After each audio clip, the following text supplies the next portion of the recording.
Leyes, esas reglas peculiares con las que convivimos. Las leyes son como un manual de convivencia. Intentamos cumplirlas cada día porque gobiernan nuestro comportamiento y, en teoría, nos mantienen a salvo. Muchas son prácticas, necesarias y hasta obvias. Pero a lo largo de la historia, algunas leyes han sido tan extrañas que te harán preguntarte ¿en qué estaban pensando? Estas curiosidades legales no solo son divertidas, sino que también nos ofrecen una ventana al pasado, revelando las creencias, los miedos y, a veces, el humor involuntario de otras épocas. Imagina un lugar donde fruncir el ceño en público esté prohibido, o donde ser soltero a cierta edad sea motivo de sanción. Aunque suenen como salidos de una novela distópica, son ejemplos reales del peculiar mundo de las leyes humanas. Y lo mejor es que cada una tiene su propia historia detrás. Por ejemplo, en la Inglaterra medieval, existía una ley que obligaba a los hombres a practicar tiro con arco cada domingo. Esto no era solo un hobby impuesto. El país quería asegurarse de que su población estuviera lista para la guerra en cualquier momento. Otro caso curioso viene de la antigua Grecia, donde en Esparta, si un hombre permanecía soltero demasiado tiempo, podía ser castigado, ya que la sociedad lo consideraba una falta al deber cívico de procrear para fortalecer la ciudad-estado. Pero no todas las leyes absurdas son antiguas. En Italia, por ejemplo, la localidad veneciana Heraclea prohíbe construir castillos de arena en la playa porque aseguran que obstaculizan el paso. En Singapur, es ilegal masticar chicle, a menos que sea con fines médicos. El motivo es mantener las calles limpias y evitar gastos innecesarios en limpieza pública. Estas leyes, aunque extrañas, no siempre nacen del capricho. Algunas reflejan los valores y prioridades de sus sociedades, mientras que otras responden a problemas concretos que parecen ridículos con el paso del tiempo. Sin embargo, todas tienen algo en común. Nos recuerdan que las normas no solo sirven para ordenar la vida en comunidad, sino también para mostrarnos cómo hemos evolucionado como sociedad. Acompáñame en este viaje por el fascinante mundo de las leyes absurdas y peculiares. Descubriremos las historias detrás de estas rarezas legales y exploraremos por qué se promulgaron. Desde antiguos tabúes y prohibiciones hasta regulaciones modernas que desafían toda lógica, prepárate para descubrir un lado diferente y muchas veces hilarante de la historia humana. Comencemos.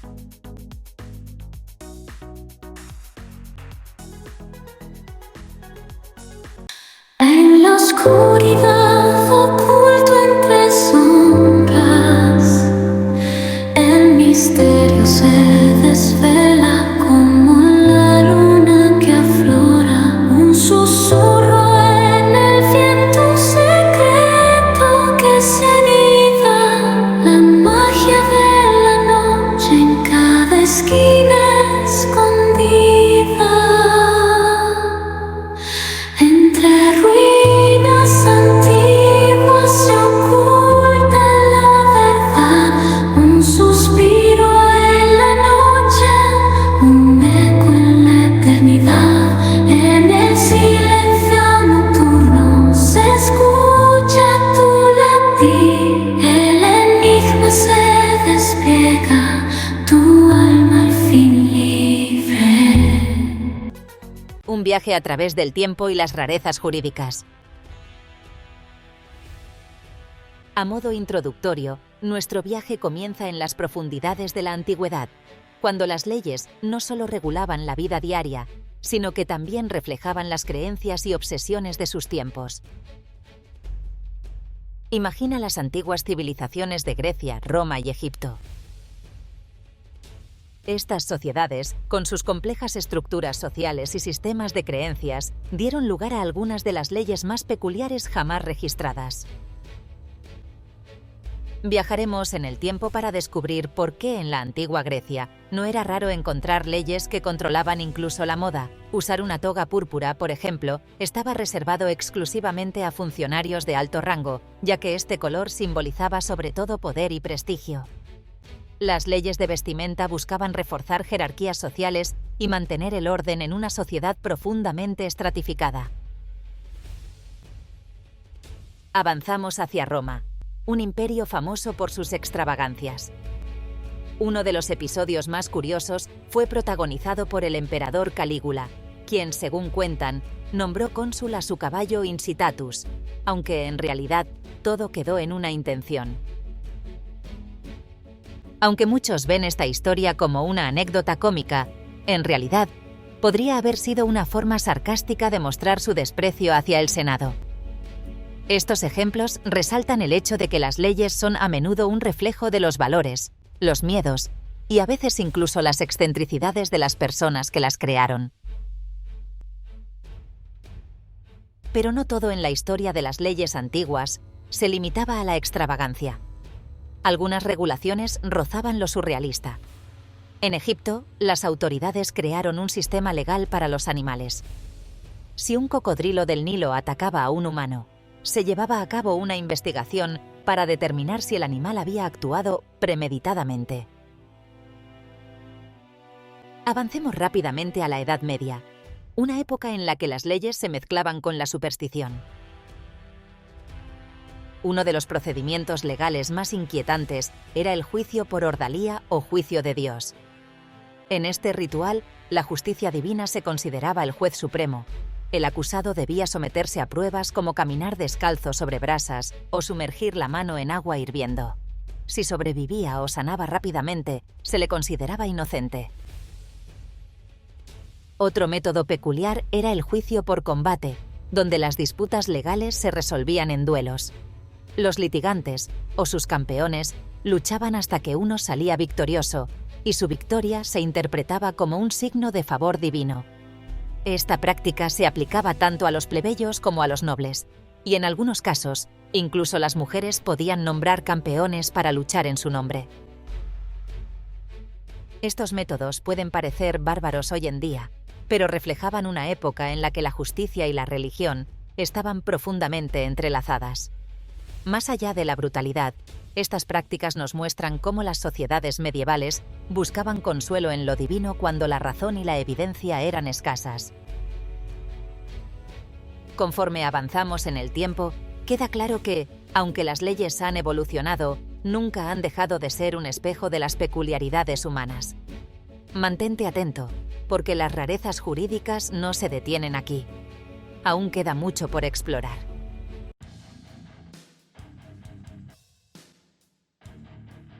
De los antiguos tabúes a las regulaciones modernas. Algunas de estas leyes extrañas, aunque parecen bromas, siguen inscritas en los códigos legales de ciertos países. Por ejemplo, en Alabama, Estados Unidos, es ilegal llevar un cono de helado en el bolsillo trasero de tus pantalones. ¿El motivo? Esta ley buscaba prevenir el robo de caballos, una práctica que aparentemente incluía atraerlos con este dulce truco. En Francia, hasta hace poco, estaba prohibido nombrar a un cerdo Napoleón, una ley que protegía la memoria del famoso emperador de posibles burlas. Y en Australia, en el estado de Victoria, es ilegal cambiar una bombilla si no eres un electricista licenciado, una regulación moderna que probablemente nació por preocupaciones de seguridad, pero que resulta difícil de justificar para algo tan cotidiano. Curiosamente, algunas leyes modernas todavía reflejan antiguos tabúes culturales.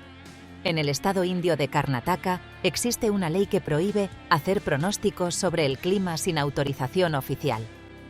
Aunque parece absurda, su origen está vinculado a la desconfianza en los pronosticadores locales durante un tiempo en el que la precisión meteorológica era limitada. Por otro lado, en Inglaterra, hasta 2008, era ilegal morir en el Parlamento.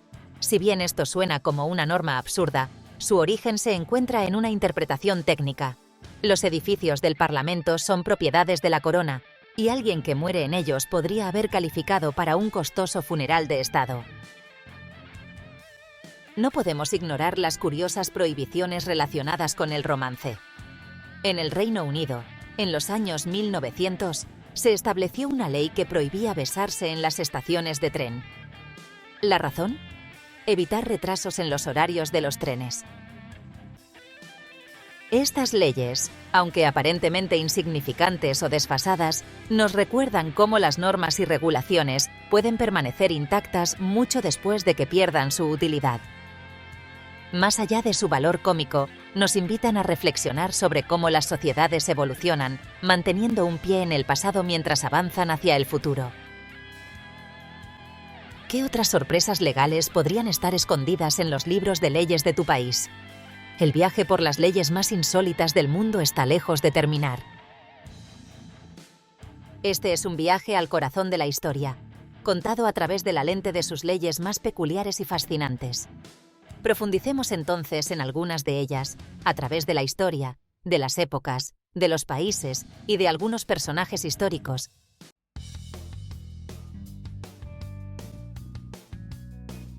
Cuando nació el orden, las primeras leyes de la humanidad. En la prehistoria o en épocas anteriores a la antigüedad clásica, las leyes, como las entendemos hoy, no existían formalmente, ya que no había estados centralizados ni sistemas legales codificados. Sin embargo, las sociedades prehistóricas probablemente contaban con normas consuetudinarias y prácticas que regulaban el comportamiento comunitario, basadas en tradiciones, creencias religiosas y necesidades prácticas. Aunque no hay textos escritos que documenten leyes prehistóricas, los estudios antropológicos y arqueológicos nos ofrecen pistas sobre las posibles normas de estas sociedades. Aquí hay ejemplos basados en interpretaciones de la prehistoria y culturas protohistóricas. Normas sobre la caza y la recolección. En las sociedades de cazadores-recolectores, la supervivencia dependía de una distribución equitativa de recursos. Se cree que podían existir reglas implícitas o explícitas sobre quién tenía derecho a cazar, recolectar o consumir ciertas presas o plantas. Por ejemplo, en muchas culturas primitivas, ciertos animales eran considerados sagrados o representaban a espíritus protectores, lo plasmaban en pinturas o tótems y estaba estrictamente prohibido cazarlos o dañarlos. Como restricciones basadas en roles sociales, los cazadores más experimentados podían tener prioridad sobre las presas más grandes. Prohibiciones tabú relacionadas con la comida. Algunas comunidades primitivas podían tener tabúes alimentarios como prohibiciones de comer ciertos alimentos en épocas específicas del año o por determinadas personas, mujeres embarazadas, líderes espirituales, etc. Estas restricciones podían estar vinculadas a creencias sobre espíritus, dioses o la necesidad de preservar recursos. Reglas sobre los entierros y los fallecimientos. Las prácticas funerarias prehistóricas sugieren la existencia de normas sociales vinculadas a la muerte. Por ejemplo, enterrar a los fallecidos con objetos personales indica que se valoraba el respeto hacia el difunto y la creencia en una vida posterior. Los entierros diferenciados, por género, edad o estatus, sugieren reglas para honrar a los individuos según su papel en la sociedad. Prohibiciones de incesto y regulación de matrimonios. Aunque no hay registros escritos, el tabú del incesto parece haber sido una norma universal, incluso en la prehistoria.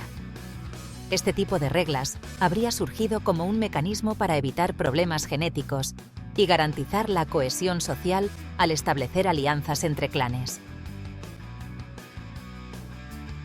Pactos y acuerdos entre clanes. En sociedades tribales, los clanes probablemente establecían acuerdos para compartir recursos, evitar conflictos o consolidar alianzas. Las pinturas rupestres que muestran intercambios de objetos, como herramientas y alimentos, sugieren la existencia de pactos y normas de reciprocidad. La ley del talión prehistórica. Antes de la formalización de la ley del talión en sociedades antiguas como Babilonia, el famoso ojo por ojo, es probable que existieran normas de retribución basadas en la justicia comunitaria. Por ejemplo, si alguien acababa con la vida de un miembro de otra tribu, se esperaba una represalia en forma de castigo equivalente. Reglas de iniciación y ritos de paso. Las evidencias arqueológicas de rituales, como tatuajes, perforaciones o marcas corporales, indican que las sociedades primitivas tenían normas estrictas para las ceremonias de iniciación, marcando el paso a la adultez o la aceptación en la comunidad. Estas reglas podían incluir superar pruebas físicas o espirituales y respetar ciertos tabúes antes del rito, como ayunar o abstenerse de actividades íntimas. Normas religiosas o espirituales. Muchas culturas prehistóricas creían en la interacción con fuerzas sobrenaturales. Las figuras talladas, como la Venus de Willendorf, y los altares prehistóricos sugieren que existían normas sobre la veneración de divinidades o espíritus, así como sobre los rituales y ofrendas necesarios para obtener su favor o protección. Protección de territorios y recursos. Las primeras sociedades sedentarias pudieron desarrollar normas para marcar y proteger territorios.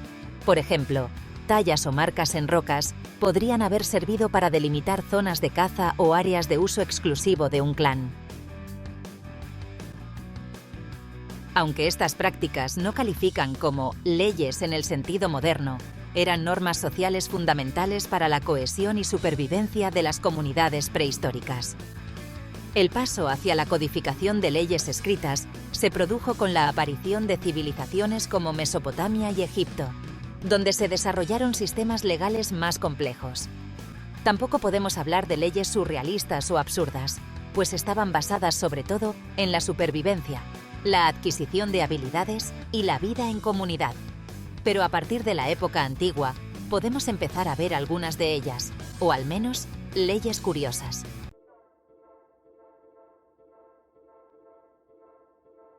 Una mirada a las antiguas mentes jurídicas. Avanzamos en la historia. Nos encontramos en el mundo antiguo. El mundo antiguo, lleno de innovaciones y complejidades sociales, también nos legó algunas de las leyes más fascinantes y curiosas de la historia. Estas normas no eran decisiones arbitrarias. Reflejaban profundamente las creencias, miedos y jerarquías de las civilizaciones que las promulgaban. Imagina un mundo donde la ropa que usabas no era solo una declaración de moda, sino una cuestión de ley. En las sociedades antiguas, las leyes a menudo dictaban quién podía usar qué, utilizando eficazmente la ropa como un mecanismo de control social. Un ejemplo claro son las leyes suntuarias, que regulaban estrictamente la vestimenta y otros símbolos de estatus. En la antigua Roma, la Lex Oppia, promulgada durante la Segunda Guerra Púnica, limitaba la cantidad de oro que una mujer podía poseer y prohibía que vistiera ropa de colores llamativos o utilizara carruajes dentro de la ciudad.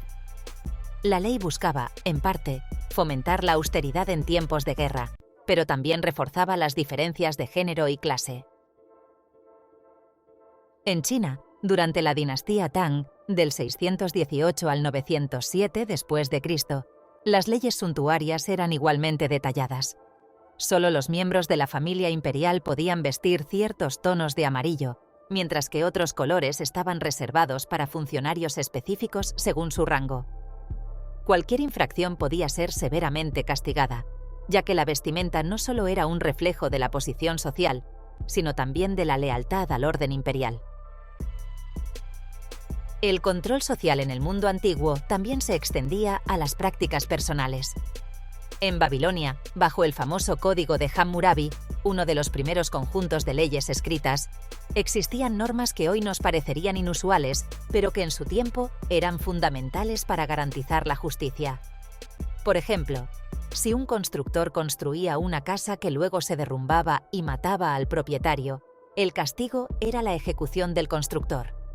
Sin embargo, si el colapso solo dañaba bienes materiales, la pena era menos severa.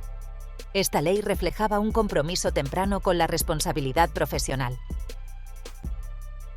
Otro ejemplo curioso proviene del antiguo Egipto, donde la honestidad era tan valorada que las declaraciones falsas en un juicio no solo eran castigadas con severidad, sino que también podían llevar al deshonor familiar. En casos extremos, los egipcios creían que el alma de un mentiroso sería devorada por Amit, una deidad mitad cocodrilo, mitad león, en el juicio final. Este temor sobrenatural garantizaba que los testigos se lo pensaran 2 veces antes de mentir. Pero no todo era tan sombrío. En Esparta, una sociedad militarizada, se establecieron leyes que fomentaban el humor y la burla entre los jóvenes soldados. Creían que ser objeto de bromas fortalecía el carácter y la resistencia emocional. Estos ejemplos muestran cómo las antiguas mentes jurídicas trabajaban no solo para mantener el orden, sino también para reforzar valores, normas y creencias específicas. Cada ley, por más extraña que nos parezca hoy, era una pieza clave en el complejo rompecabezas social de su tiempo. Así, el estudio de estas normativas no solo nos arranca una sonrisa, sino que también nos invita a reflexionar sobre la evolución de nuestras propias reglas y valores.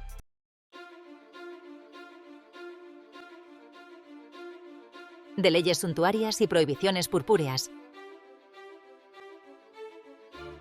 En la antigua Grecia, el color púrpura no solo era un símbolo de riqueza y poder, sino también un marcador visual controlado estrictamente por la ley. Este tinte precioso se obtenía a partir de la múrex, un tipo de caracol marino encontrado en el Mediterráneo. El proceso para extraer el pigmento púrpura era extremadamente laborioso.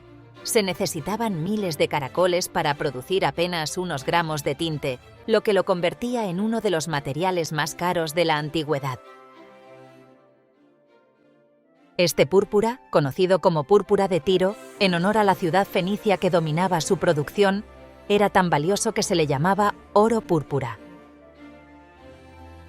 La exclusividad del púrpura llevó a que los gobernantes griegos implementaran leyes suntuarias para regular quién podía usarlo. Estas leyes no solo protegían el prestigio del color, sino que también ayudaban a mantener la jerarquía social. Por ejemplo, el uso del púrpura en prendas como las togas o túnicas estaba reservado para altos funcionarios, sacerdotes y, en ocasiones, generales victoriosos. Aquellos que violaban estas leyes podían enfrentarse a multas, confiscación de bienes e incluso la pérdida de derechos civiles.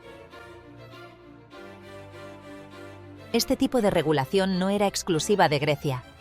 En la antigua Roma, la lex sumptuaria restringía el uso del púrpura solo a los senadores, cónsules y emperadores. En particular, el emperador Nerón ordenó que cualquiera que usara púrpura imperial sin autorización fuera condenado a muerte. ¿Por qué tanto control sobre un simple color? En la Grecia antigua, la ropa y los colores no eran solo modas, sino declaraciones políticas y sociales. El púrpura simbolizaba un vínculo directo con la divinidad y la supremacía. Así, su uso indebido no solo representaba una infracción legal, sino un desafío a la estructura social y al poder establecido. Además, las leyes suntuarias reflejaban las ansiedades económicas de la época. En un mundo donde la economía dependía del comercio y la agricultura, el acceso a bienes de lujo como el púrpura podía crear tensiones sociales. Restringir su uso ayudaba a mantener el equilibrio entre las clases y a evitar el derroche entre las élites menores. Curiosamente, la influencia de estas leyes perduró durante siglos. Incluso en la Edad Media y el Renacimiento europeo, el púrpura siguió siendo un color reservado para monarcas y altos cargos eclesiásticos, un legado directo de estas antiguas normativas. Así, las leyes suntuarias sobre el púrpura no eran simples restricciones. Eran instrumentos de control social, económico y simbólico, diseñados para preservar el orden y reforzar el poder de quienes dominaban la sociedad. Una toga púrpura no solo era un lujo, sino un emblema de poder, y en manos equivocadas, un desafío que las leyes se encargaban de suprimir.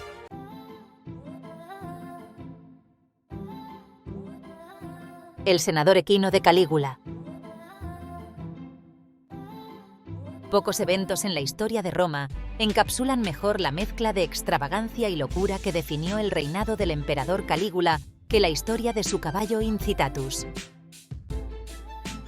Gobernante de Roma entre los años 37 y 41 después de Cristo, Calígula, cuyo nombre real era Gayo Julio César Augusto Germánico, ascendió al poder tras la muerte de Tiberio. Al principio fue bien recibido por el pueblo, pero pronto su gobierno se caracterizó por la tiranía, la megalomanía y un comportamiento que rozaba lo absurdo. Calígula, el más sanguinario de los emperadores, conocido por su comportamiento errático, excéntrico y su gobierno tiránico, supuestamente desarrolló una inusual afición por su caballo. Esta afición, sin embargo, iba mucho más allá del afecto típico que uno podría tener por un corcel amado. Por lo tanto, uno de los relatos más curiosos sobre Calígula, transmitido principalmente por el historiador Suetonio, es su supuesta intención de nombrar a su caballo Incitatus como cónsul. Si bien se suele decir que el caballo fue senador, el título de cónsul, uno de los cargos más altos en el sistema político romano, es el que realmente se menciona en las fuentes históricas. Sí, has escuchado bien, un caballo fue cónsul romano, pero en realidad fue solo una intención. Incitatus vivía en un lujo incomparable. Se le asignó una villa con establos de mármol, un pesebre de marfil, mantas púrpuras, un color reservado a la élite y joyas decorativas. Incluso, se dice que disfrutaba de cenas elegantes, con esclavos dedicados exclusivamente a su cuidado. Contexto del gobierno de Calígula. Para comprender este episodio, es crucial considerar el contexto político. Calígula tenía una relación extremadamente tensa con el Senado romano, una institución que había perdido parte de su poder bajo el creciente autoritarismo de los emperadores. El supuesto nombramiento de Incitatus podría haber sido una forma de humillación deliberada hacia los senadores, una manera de mostrar que, bajo su dominio, incluso un caballo podía desempeñar mejor su labor que ellos. Era, en cierto sentido, una declaración de que el poder absoluto del emperador eclipsaba la dignidad y el propósito del Senado. Otros historiadores, como Dion Casio, sugieren que este gesto podría haber sido una forma de sarcasmo o incluso una broma privada que fue exagerada posteriormente. Algunos creen que Calígula utilizaba estas excentricidades como un medio para mantener el miedo y el asombro entre sus súbditos, reforzando la idea de que era impredecible e incontrolable, y por lo tanto, alguien a quien no se podía desafiar fácilmente. El final de Calígula y el legado de Incitatus. El reinado de Calígula terminó abruptamente en el año 41 después de Cristo, cuando fue asesinado en una conspiración liderada por oficiales de la Guardia Pretoriana. Sin embargo, la historia de Incitatus perduró como un ejemplo extremo del despotismo y la excentricidad imperial. Aunque el nombramiento de Incitatus probablemente nunca llegó a formalizarse, su simbolismo sigue siendo potente. El episodio de Incitatus también plantea una reflexión sobre el poder sin límites. Las acciones de Calígula, por absurdas que parezcan, fueron posibles porque no existían contrapesos efectivos a su autoridad. En ese sentido, el senador Equino es una advertencia sobre los peligros de concentrar el poder en manos de un individuo sin control ni responsabilidad.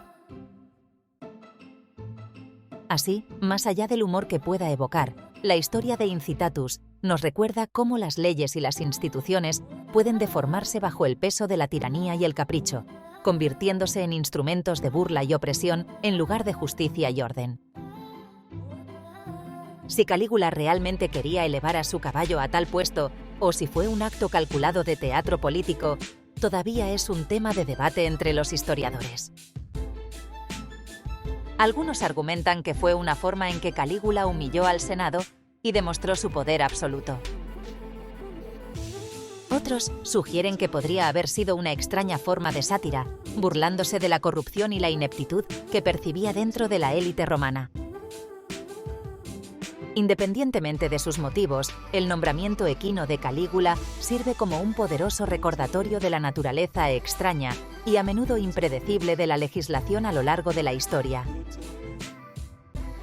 Las leyes, incluso en su forma más absurda, son producto de su tiempo, moldeadas por las personalidades, creencias y dinámicas de poder de quienes las crean.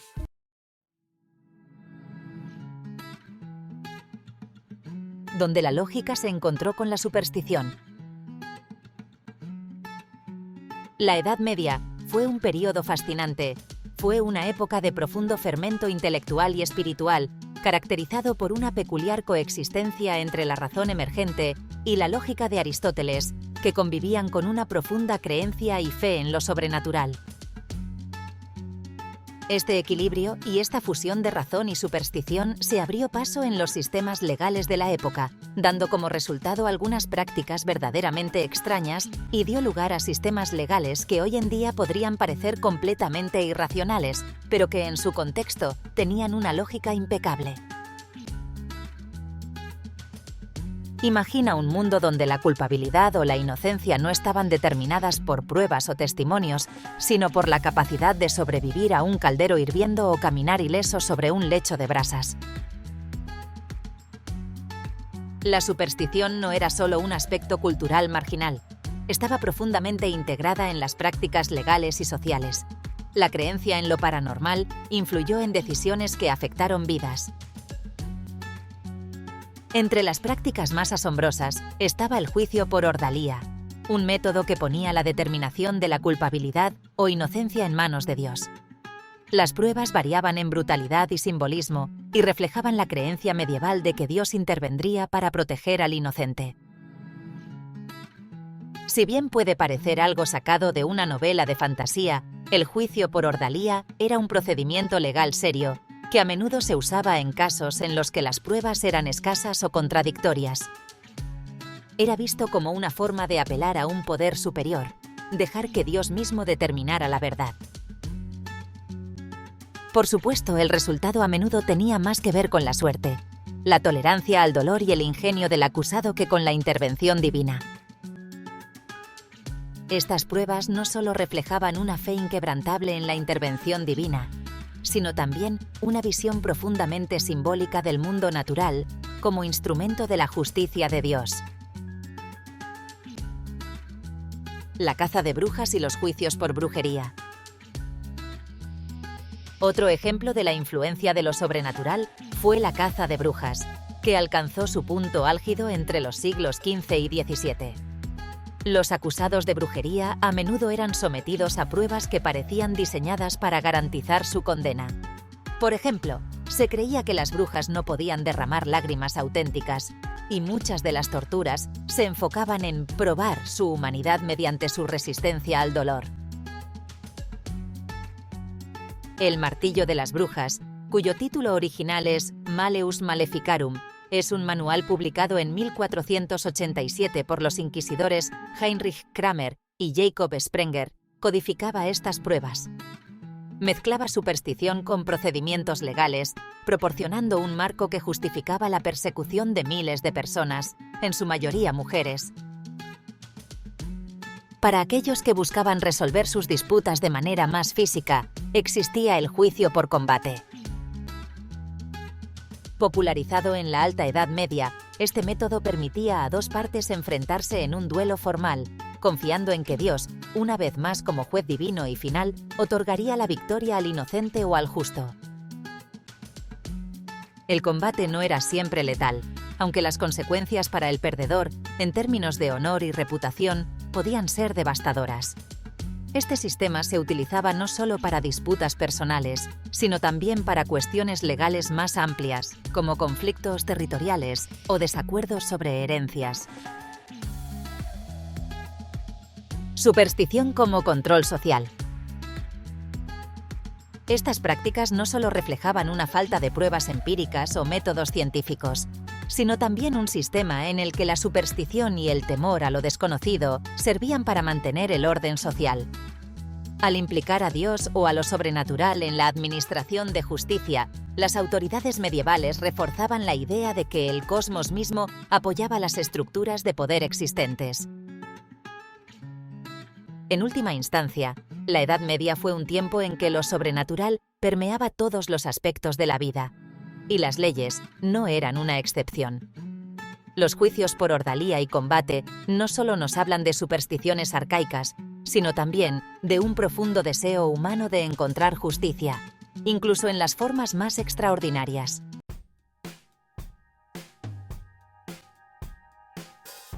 Justicia divina o tortura legalizada.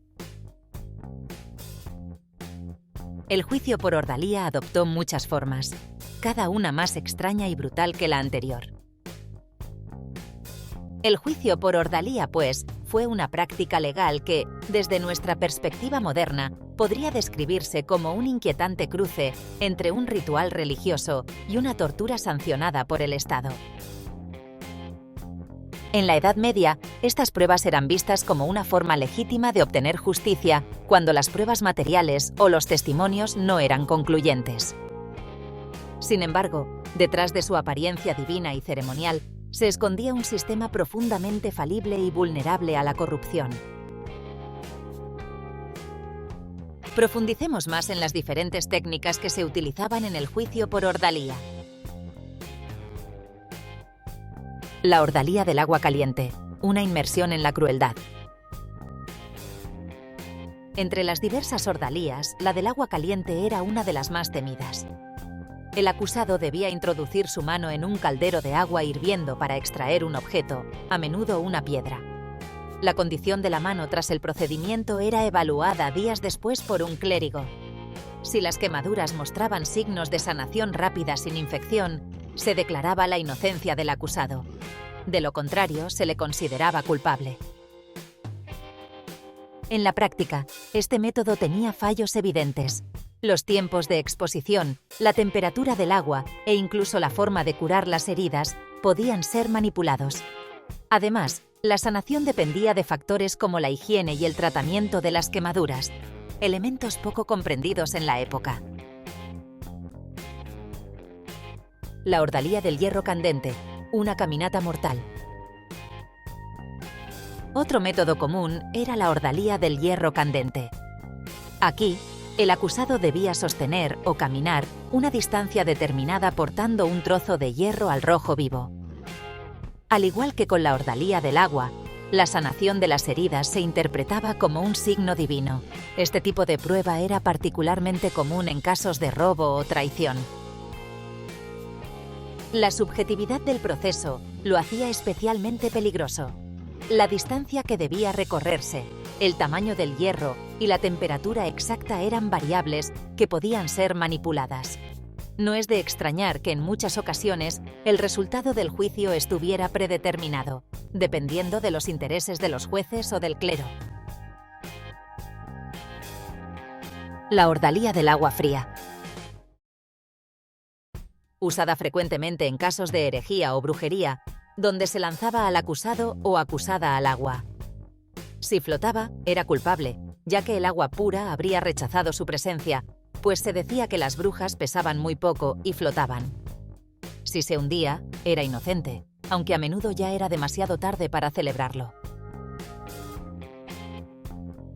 Factores que influían en los resultados. Aunque se basaban en la creencia de una intervención divina, los resultados de las ordalías eran notablemente humanos.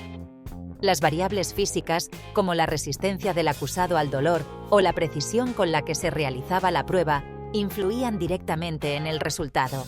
Además, el sesgo humano y la corrupción jugaban un papel importante. Un juez que buscara un resultado específico podía alterar sutilmente las condiciones de la prueba. Por ejemplo, se sabe que algunos sacerdotes enfriaban deliberadamente el hierro o el agua si querían asegurar la inocencia de una persona influyente. Por el contrario, en casos en que el acusado era un paria social, las condiciones podían volverse más severas. La caída de las ordalías. La confianza en el juicio por ordalía comenzó a tambalearse a medida que el derecho romano resurgía en Europa, gracias al auge de las universidades en el siglo XIII. Los estudiosos del derecho romano y canónico comenzaron a cuestionar la validez de estas prácticas, argumentando que las decisiones legales debían basarse en pruebas racionales y evidencias, no en señales divinas. En 1215, el Concilio de Letrán IV, liderado por el Papa Inocencio III, prohibió la participación del clero en las ordalías, lo que marcó el inicio de su declive. Sin el respaldo religioso, las ordalías perdieron su legitimidad y los sistemas legales comenzaron a adoptar procedimientos más basados en la razón y la investigación empírica. Legado y lecciones. Aunque las ordalías han desaparecido de los sistemas legales modernos, su legado persiste como un recordatorio de la naturaleza mutable de la justicia.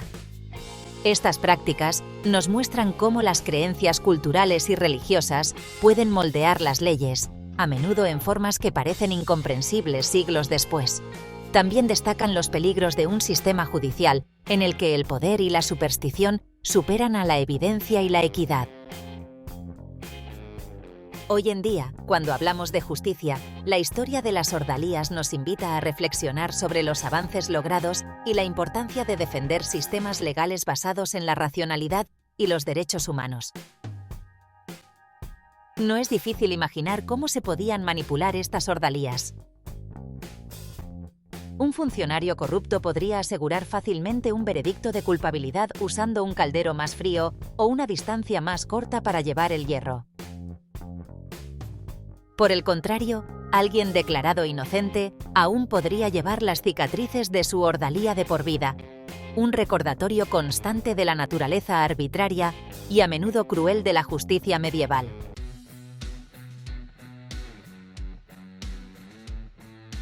Cuando la fuerza hace el bien. El juicio por combate, llamado en la época duellum, fue una de las formas más inusuales y dramáticas de resolver disputas legales en la Edad Media, en particular las que involucraban acusaciones de traición o insultos al honor mediante duelos. Si bien compartía con el juicio por ordalía la creencia de que la justicia divina intervendría en favor del inocente, aquí la destreza física y la habilidad marcial ocupaban un lugar central. La práctica no solo era un reflejo del código de honor caballeresco, sino también un producto de las estructuras sociales y legales de la época. Contexto histórico y legal. Introducido inicialmente por los pueblos germánicos, el juicio por combate ganó prominencia en Europa durante la Alta Edad Media. Se utilizaba principalmente para resolver disputas graves, como acusaciones de traición, asesinato o violación. La creencia subyacente era que Dios concedería la victoria al combatiente, cuyo caso fuera más justo, sirviendo así como árbitro último en una sociedad donde las pruebas objetivas a menudo eran escasas o difíciles de obtener. El combate era una opción preferida en particular para los nobles y los caballeros, quienes veían en este sistema una oportunidad para preservar su honor a través de una prueba de valor. Sin embargo, el derecho a recurrir al juicio por combate no se limitaba a la nobleza. En algunas regiones, incluso los campesinos podían recurrir a esta práctica si lograban obtener la autorización de un juez. Reglas y rituales. El proceso estaba estrictamente regulado. Antes de iniciar el combate, los litigantes debían prestar un juramento de que su causa era justa. Los combates solían celebrarse en lugares especialmente designados, conocidos como campos de justicia, frente a jueces y espectadores o testigos. Se determinaba de antemano el tipo de armas que se podían usar: espadas, mazas o incluso lanzas, dependiendo de la naturaleza del conflicto y las tradiciones locales. El juicio podía terminar de varias maneras. Victoria por fallecimiento del oponente. Incapacitación física, donde uno de los combatientes quedaba claramente impedido de continuar.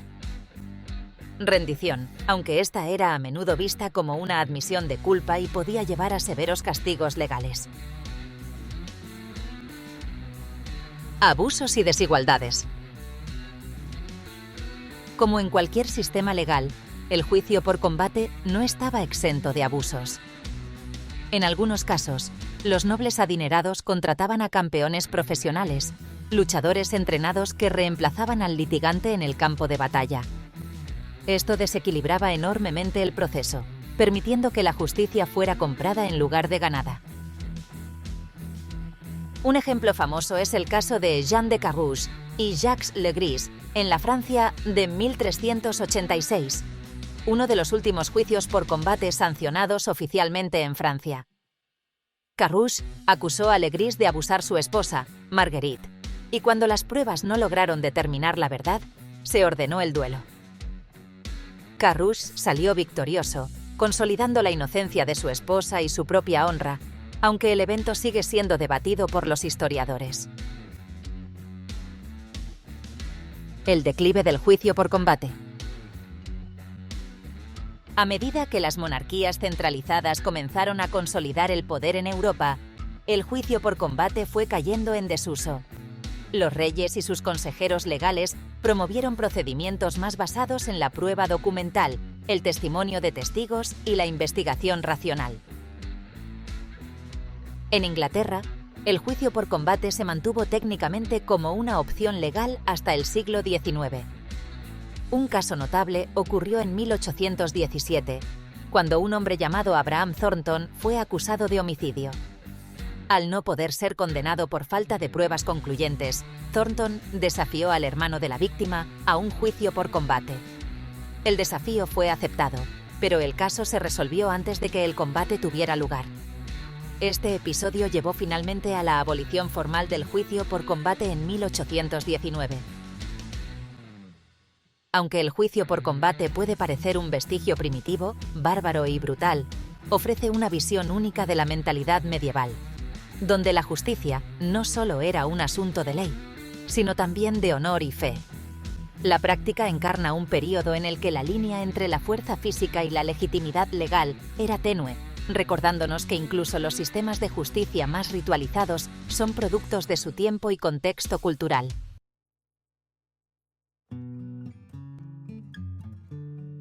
De rodar quesos a vender esposas.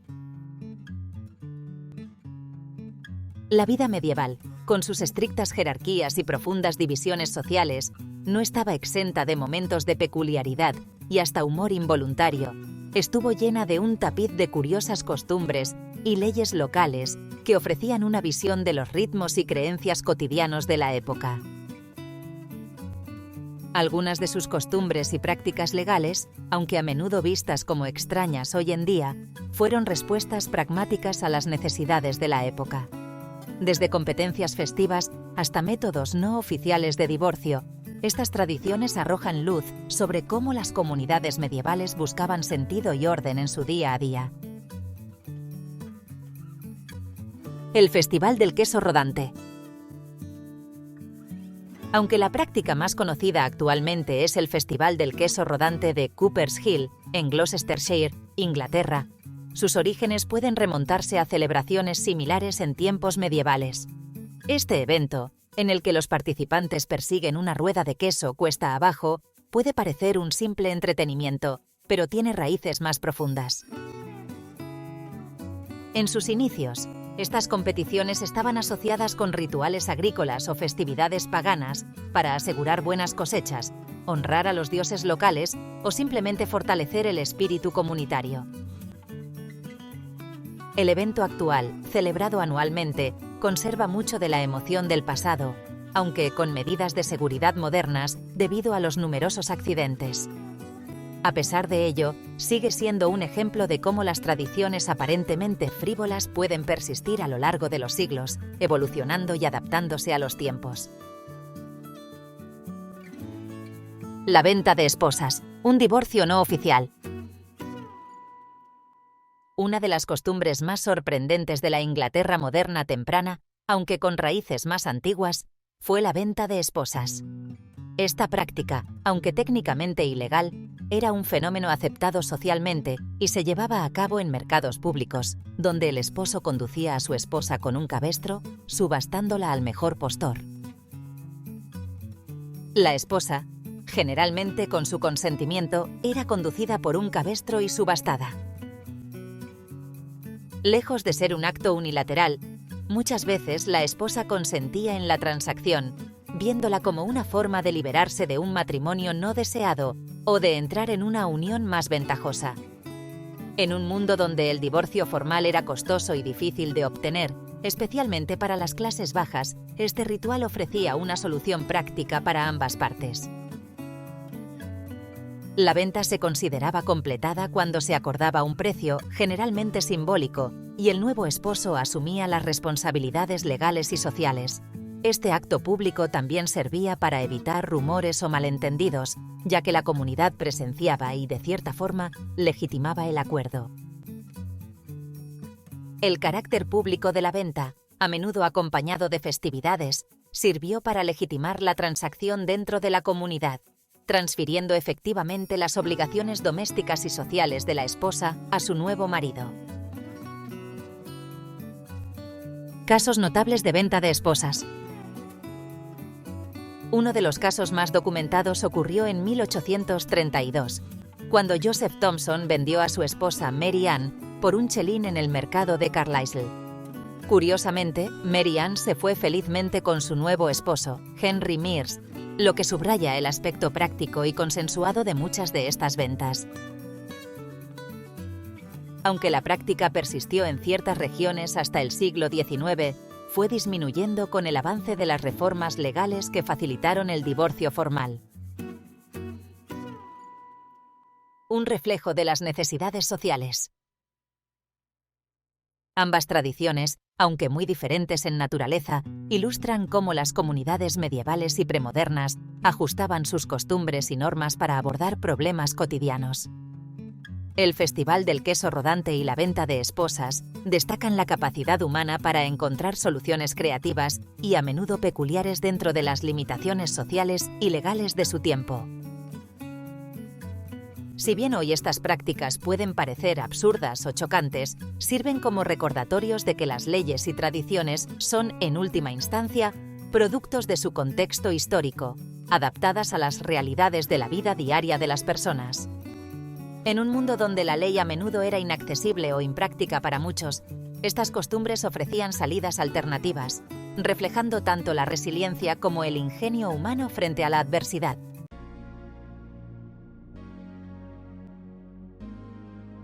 Donde leyes extrañas aún campan a sus anchas. Avanzamos hasta la actualidad, aunque vivimos en una era moderna donde la ciencia, la tecnología y el progreso parecen reinar, en plena era de teléfonos inteligentes, coches autónomos, la era de Internet y la información instantánea, las leyes extrañas del pasado no han desaparecido por completo. A pesar de los avances legislativos y el énfasis en la racionalidad y la lógica, el pasado sigue acechando en los recovecos de los códigos legales, con leyes obsoletas que aún permanecen en los libros. Es fácil pensar que la modernización de las leyes en un mundo hiperconectado eliminaría estas reliquias legales. Sin embargo, las leyes arcaicas continúan existiendo, a veces ignoradas por completo, a veces intencionadamente mantenidas para ofrecer una chispa de extrañeza a los casos legales más inesperados.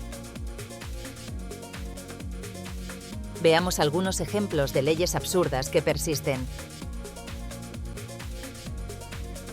La ley de los delfines en el Reino Unido. Una de las leyes más curiosas, pero por suerte totalmente justa y ética, que sigue existiendo y que debería extenderse por todo el mundo, es la que prohíbe matar delfines en el Reino Unido. Según una legislación del siglo XIX, la curiosidad es que las leyes británicas consideran a los delfines como propiedad real, y cualquier acto de matar a un delfín es considerado un delito grave.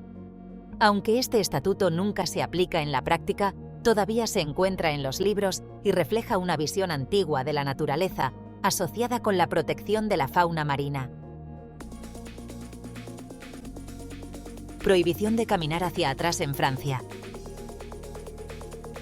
En Francia, específicamente en Fort-Mahon-Plage, una ley del siglo XIX prohíbe caminar hacia atrás.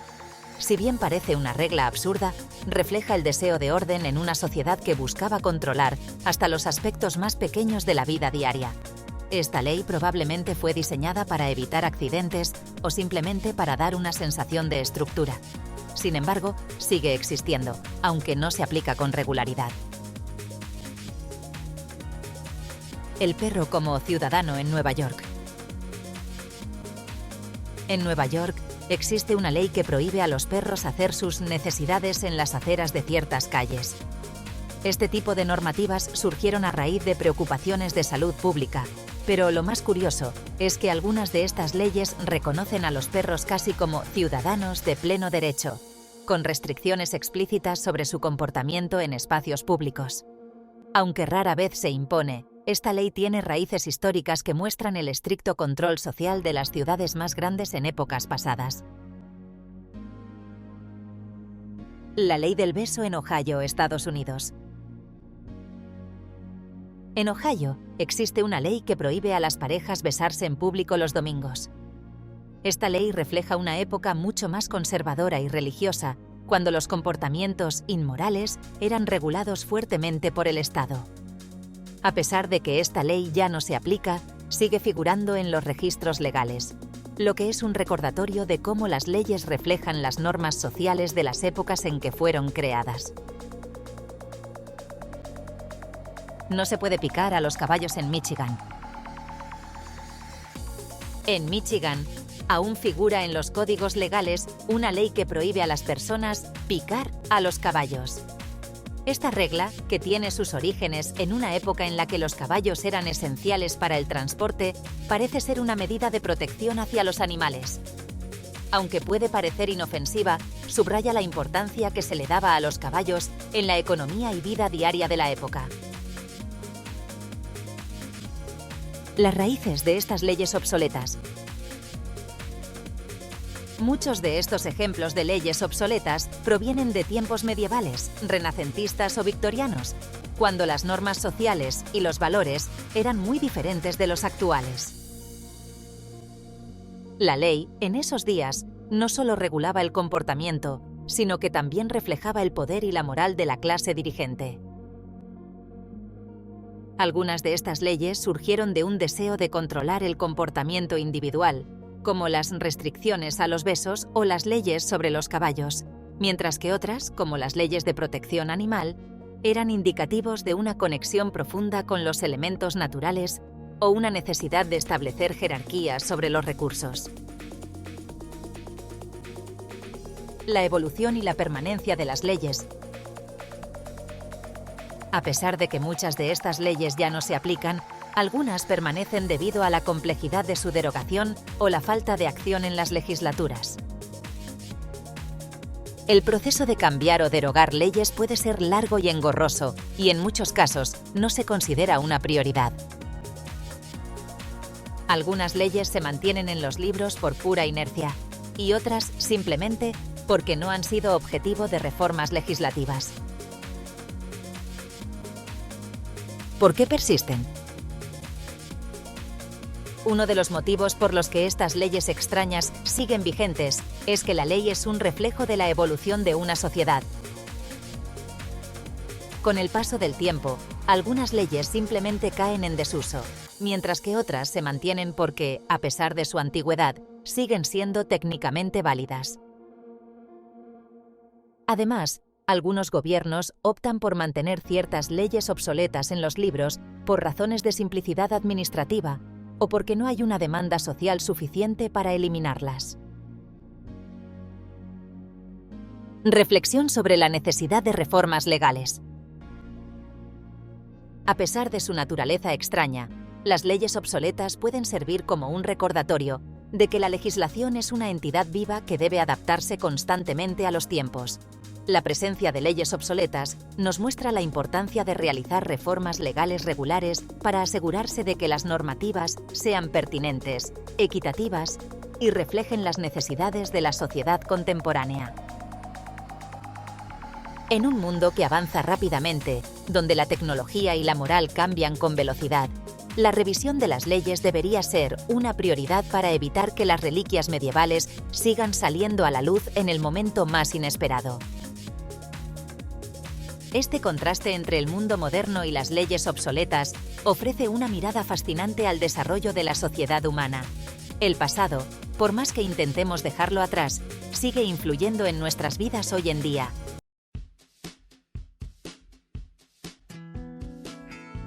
Los errores de la moda y otras bromas legisladas. A lo largo de la historia, las leyes han reflejado no solo el carácter de una sociedad, sino también su sentido del humor, sus temores y, a veces, la irracionalidad inherente a los sistemas legales. Hoy en día, con la globalización y la tecnología, muchas de las leyes extrañas y excéntricas del pasado persisten, y algunas incluso parecen más absurdas que nunca. Un ejemplo curioso de cómo la ley puede toparse con las modas y costumbres de una época son algunas regulaciones que afectan las decisiones de vestimenta de las personas. Desde tacones imposibles hasta armaduras medievales, estas leyes muestran cómo los encargados de legislar a veces se desvían hacia lo absurdo. Probablemente con buenas intenciones, pero sin prever las consecuencias que estas reglas tendrían en un contexto más moderno. El permiso de tacones de Carmel, California. La ciudad de Carmel, en California, es famosa por su belleza pintoresca, sus hermosas playas y, por supuesto, por sus leyes inusuales. Una de las más singulares es la que exige un permiso especial para usar tacones de más de 5 centímetros de altura en sus aceras. Esta regla se promulgó en la década de 1960 como una medida de seguridad pública, en respuesta a la creciente preocupación por las aceras irregulares y los posibles accidentes legales derivados de las personas que se caían debido a la altura de sus tacones. Aunque hoy en día parece una ley que cae más en el campo del humor que de la funcionalidad, durante un tiempo se pensó que evitaría demandas por caídas accidentales y facilitaría el tránsito por las aceras empedradas. La aplicación de esta ley es extremadamente rara, y aunque se dice que los policías no patrullan con reglas para medir la altura de los tacones, sigue siendo una ley activa en los libros, sirviendo como una curiosidad turística más que una verdadera barrera legal. Este tipo de leyes muestra cómo el pánico por las demandas y los accidentes puede llevar a la creación de normativas que parecen desproporcionadas e incluso cómicas. El caso de la armadura en el Parlamento británico. Saltamos al Reino Unido, donde encontramos una ley aún más peculiar, una que parece salida de un sketch de los Monty Python. Según una ley que data de la Edad Media, es ilegal usar armaduras dentro del Parlamento británico. Esta ley fue promulgada durante una época de conflictos políticos y sociales, cuando los caballeros armados y las revueltas militares eran amenazas reales, y el Parlamento quería asegurarse de que los debates legislativos no se veían interrumpidos por los guerreros que acudían a ellos con la intención de imponer su voluntad a la fuerza. Aunque hoy en día la idea de un caballero entrando al Parlamento completamente blindado es ridícula, la ley aún permanece en los libros como un vestigio de una época pasada. Esta curiosa ley subraya cómo las preocupaciones de seguridad en un momento determinado pueden traducirse en normativas que con el paso de los siglos se vuelven completamente irrelevantes. Pero también refleja el carácter tradicionalista de las leyes británicas, que a menudo permanecen en el código legal mucho después de que su propósito original ha desaparecido. Las leyes de la moda en diferentes lugares del mundo. El ejemplo de Carmel y el Parlamento británico no son los únicos casos en los que la moda ha sido regulada legalmente. En el antiguo Egipto, por ejemplo, las leyes de vestimenta eran estrictas y solo los faraones y altos sacerdotes podían vestir prendas de lujo o llevar ciertos colores. De forma similar, durante las monarquías europeas, a menudo se implementaban leyes que limitaban el uso de ciertos colores o telas para las clases bajas, mientras que los nobles ostentaban lujosos trajes hechos de materiales caros como la seda y el terciopelo. El famoso Código de la Moda en el Japón feudal. En el Japón feudal, las leyes de vestimenta eran igualmente estrictas. Existía un Código de la Moda que dictaba qué tipo de ropa podía usar cada persona según su clase social. Los samuráis y nobles, por ejemplo, tenían una vestimenta distintiva que denotaba su estatus social, mientras que los campesinos y plebeyos tenían colores y materiales mucho más modestos. Esta estratificación legal de la vestimenta tenía la intención de mantener un orden social claro y evitar que los de clases bajas intentaran parecerse a la nobleza. Esta legislación de la moda no solo regulaba la ropa, sino también los gestos y modales que debían emplear las personas según su clase. La ley del deber de moda en Italia. En el siglo XVI, Venecia implementó una ley que prohibía a las mujeres de clase baja vestir ropas de colores brillantes, ya que se consideraba impropio para su estatus. Aquellas que osaran romper esta norma podían ser multadas o incluso excluidas de la vida social. En una sociedad en la que la vestimenta era una señal tan clara de la clase social, estas leyes también actuaban como medios de control social y presión para mantener las jerarquías establecidas. La burla de las leyes de la moda y su impacto cultural. Estas leyes, tanto históricas como contemporáneas, nos recuerdan que la moda, la autoexpresión y las elecciones personales pueden estar sujetas a las fuerzas sociales y políticas. A veces, el deseo de proteger la moral pública, evitar la confusión social o incluso preservar la cultura nacional puede llevar a que las autoridades legislen de forma exagerada sobre aspectos de la vestimenta. En muchos casos, las leyes sobre la moda, aunque sean humorísticas hoy en día, revelan las tensiones entre lo individual y lo colectivo, y cómo las leyes han intentado, a lo largo de la historia, regular incluso los aspectos más triviales de la vida cotidiana. En la actualidad, muchas de estas leyes de moda han quedado obsoletas o incluso se han vuelto símbolos de la inestabilidad legislativa o de un exceso de control en momentos históricos específicos. Hoy en día, los debates sobre la libertad personal y el derecho a la autoexpresión continúan, pero las regulaciones de vestimenta rara vez cruzan la línea hacia la codificación formal de la ley.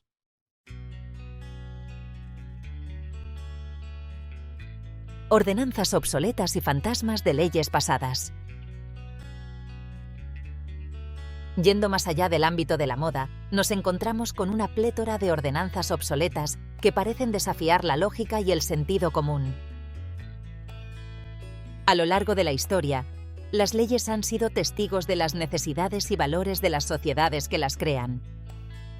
Sin embargo, con el paso del tiempo, muchas de estas normativas pierden su relevancia, transformándose en reliquias legales que parecen pertenecer a un pasado distante y a menudo difícil de comprender.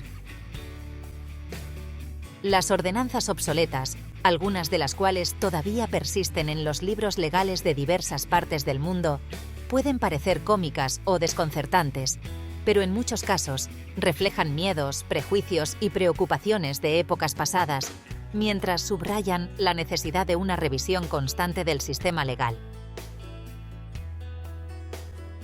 La ley de pescar con las manos desnudas en Indiana. Uno de los ejemplos más inusuales y menos conocidos proviene de Indiana, Estados Unidos. En este estado es ilegal pescar con las manos desnudas. Si bien este tipo de ley absurda parece una exageración, tiene su origen en una época en la que las leyes relacionadas con la caza y la pesca eran extremadamente rigurosas y detalladas, especialmente para regular el juego limpio y evitar el fraude en las prácticas de pesca. La lógica detrás de esta ley era la de prevenir el aprovechamiento ilícito de los recursos naturales, evitando que los pescadores pudieran agarrar a los peces sin el uso de utensilios específicos diseñados para ese fin. Aunque hoy en día esta ley se percibe como un vestigio de un tiempo en que la vigilancia sobre la pesca era extrema, sigue vigente, aunque no se aplica con frecuencia. En la práctica, es un ejemplo de cómo las leyes pueden volverse obsoletas y persistir en el tiempo, mucho después de haber perdido su propósito original. La ley de cantar en traje de baño en Florida. En Florida existe una ley que prohíbe cantar en público mientras se usa traje de baño. Este tipo de regulación, que podría parecer extraída de una comedia absurda, tiene sus raíces en el periodo en que la decencia pública era una prioridad para los legisladores. En su origen, la ley probablemente fue promulgada para mantener un estándar de conducta pública durante un tiempo en que la imagen social era muy importante, especialmente en lugares turísticos populares como Miami y las playas de la costa. La prohibición del canto mientras se lleva traje de baño era probablemente una manera de evitar el desorden público o las situaciones ridículas que podrían surgir en un entorno donde el comportamiento era percibido como indecoroso o fuera de lugar. Hoy en día, esta ordenanza se ha convertido en una curiosidad legal, un ejemplo de cómo las leyes pueden quedar atrapadas en el tiempo, sin reflejar las realidades y las actitudes actuales de la sociedad. A pesar de lo absurda que pueda parecer, la ley sigue siendo un recordatorio de cómo, a veces, las normas sociales y culturales han sido codificadas de manera excesiva en el pasado. Otras leyes que desafían la lógica y el sentido común. El ejemplo de Indiana y Florida no son únicos en la historia de las leyes extrañas. Existen numerosos casos de leyes que en su momento pudieron haber tenido un propósito legítimo, pero que hoy parecen completamente irrelevantes y ridículas. Por ejemplo, en Ohio, existe una ley que prohíbe que las personas caminen sobre la vía del tren durante ciertas horas del día, debido a las preocupaciones sobre el tráfico ferroviario, en una época en la que el sistema de ferrocarriles era mucho más vulnerable a accidentes.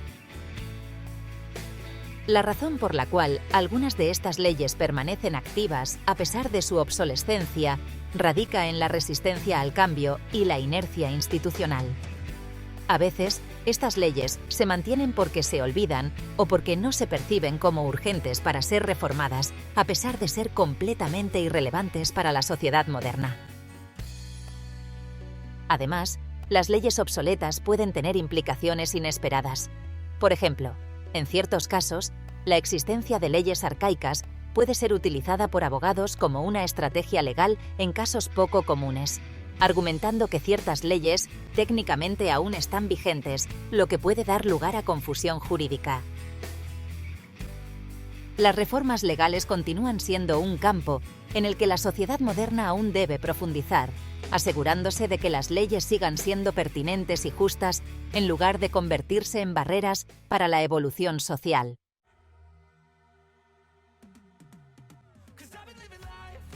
Encontrar el humor en el laberinto jurídico. Cuando nos enfrentamos a las complejidades del sistema legal, es fácil caer en la tentación de tomarlo todo con una seriedad absoluta. La ley, con su jerga compleja, sus formalidades interminables y sus procesos burocráticos, suele ser vista como una disciplina estricta, rigurosa y sin espacio para lo que algunos podrían llamar frivolidades. Sin embargo, al igual que cualquier otro ámbito de la experiencia humana, el derecho también tiene su lado cómico, su espacio para lo inesperado, lo absurdo y, por supuesto, el humor. Si bien es crucial examinar las leyes con un ojo crítico y perspicaz, hay algo casi reconfortante en las leyes que, al principio, parecen tan disparatadas que es difícil no reírse. La humanidad detrás de las leyes absurdas. En un mundo donde la legislación se considera el bastión del orden y la justicia, es refrescante descubrir que incluso en la creación de leyes, los humanos no han sido inmunes a los caprichos, las contradicciones y las situaciones cómicas. Tomemos, por ejemplo, la ley de rehenes en California, que estipula que es ilegal secuestrar a alguien con la intención de hacerle daño durante las horas de la noche, pero sí es legal hacerlo durante el día. Aunque pueda sonar como una broma, esta ley realmente existió en ciertos códigos locales, mostrando cómo la lógica legal a veces puede ser todo lo contrario a lo que esperaríamos de un sistema judicial serio. De manera similar, algunas leyes que prohíben el abuso de animales en circunstancias ridículas, como la ley de New Jersey que prohíbe lanzar gatos a través de ventanas, nos muestran que incluso en el ámbito de la protección animal, la irrealidad puede encontrar espacio para florecer. La ironía y la creatividad en las leyes modernas. Aunque en la actualidad las leyes son más detalladas y estructuradas, no está exento de situaciones irónicas que pueden sacarnos una sonrisa. Algunas leyes siguen siendo tan peculiares y desactualizadas que parecen haber quedado fuera del tiempo. Un claro ejemplo es la ley en Suiza que prohíbe que las personas se bañen después de las 10 p.m. en las piscinas de los apartamentos. Aunque esta regla podría haber sido pensada para respetar el descanso de los vecinos, parece más una broma legal que surge de una preocupante obsesión con el orden social. El caso de las prohibiciones de patentes también ofrece un matiz cómico.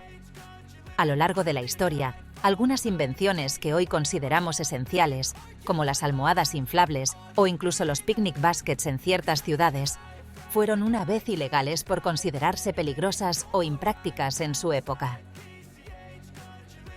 Aunque ahora estas leyes se ven como simples reliquias históricas, su absurda prohibición original muestra una rara creatividad legal que surge no de la necesidad de control, sino de la necesidad de la sociedad de regular lo nuevo con reglas sin precedentes.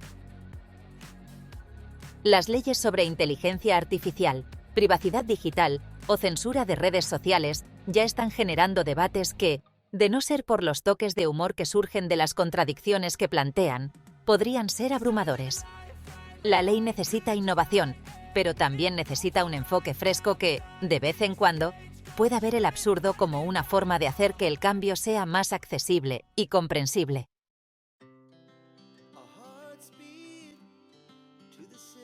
Y así llegamos al final de este recorrido por las leyes más curiosas y absurdas que el mundo ha visto. Si algo hemos aprendido hoy, es que el derecho no solo es una herramienta para organizar la sociedad, sino también un reflejo de nuestras historias, miedos y a veces nuestro sentido del humor.